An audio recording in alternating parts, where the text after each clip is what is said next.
Hey there, this is Carl from the RO Bucket. Today I'm going to demonstrate how to take apart, completely tear down, and then put back together an RB15, which is the largest bucket we offer. We've come a long way with this bucket in the last year and a half. It now contains intake bulkhead to bring the sap in, an electrical bulkhead connector, and that really makes this thing a lot easier to use because you don't have all these hoses and electrical connectors coming out the top like they have on the previous model. So again, our goal here is to start making these things as user-friendly as possible, so they're really easy to take apart, and that's what I'm going to demonstrate today. So this is how your RB15 would come. If it were to be shipped, you would peel the ring off the lid. That would allow you to remove the lid.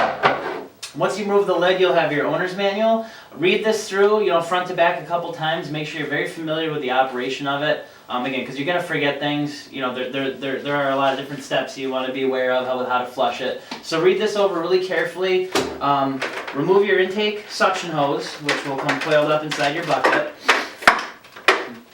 And we're now providing a fitting to hook this together, not only to keep it stored in a circle inside the bucket, but also if you want to expand this to hook it to a bulk tank, you'll have the ability to do that. This is a 5-foot length hose. We don't recommend drawing over 5 feet unless you have some sort of head pressure from a bulk tank. So I wouldn't add on to this and suck out of a barrel even further. That could cause the system to slow down because it's drawing too much. There's just too much weight from the sap being pulled up. So again, but if you want to extend your intake hose, that's fine. Just make sure you have some sort of head pressure to do that. So take your intake suction hose out. All of our buckets are now shipped with preservative, 5 doses of preservative. So put that aside. Make sure you don't spill it. This is sodium hydroxide, food grade sodium hydroxide, and sodium lauryl sulfate, which is typically found in RO soap. So make sure you wear safety goggles with this when you're using it. Make sure you wear gloves, and immediately when you're done using it, seal it up. And it's a good idea to wash the vial off when you're done and wash your hands. You'll have your 2 hoses, your permeate hose, and this is our RB15 model, so it has a 3/8 inch permeate hose. Our RB10 also has a 3/8 inch permeate hose, and our RB5 will have a 1/4 inch permeate hose. So what you're going to want to do when you first get this is remove the intake filter housing, and pull that right out, and then pull the whole assembly right up, and get it right out of there. Because inside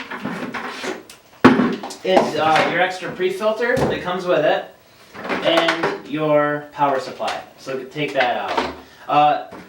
Also good because now you'll understand how this thing goes back together. So take it apart, get really familiar with it, so that during the season you'll know how to do it. So then to put it back together, all you need to do, there's only one hose that comes through the top, and that goes through the filter housing hole.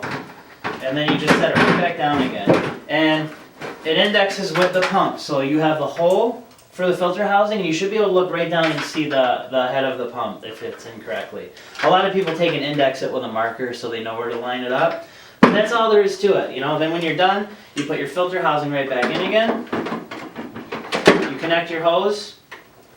You connect the hose for the membrane, and you're ready to go.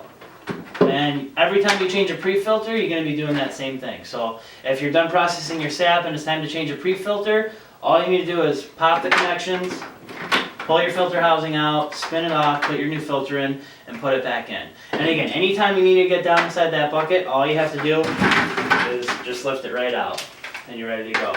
So this gives you access to all the different parts of the, all the different fittings and the membranes that you would need.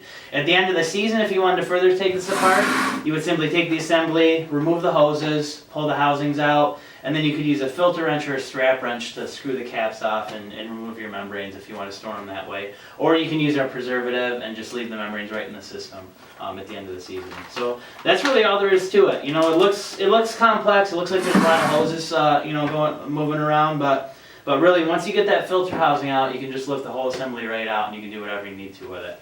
And then again, to put it back in, just run it through the filter housing hole, line it up with your pump head, and then put your filter housing back in, connect it, and it's ready to run.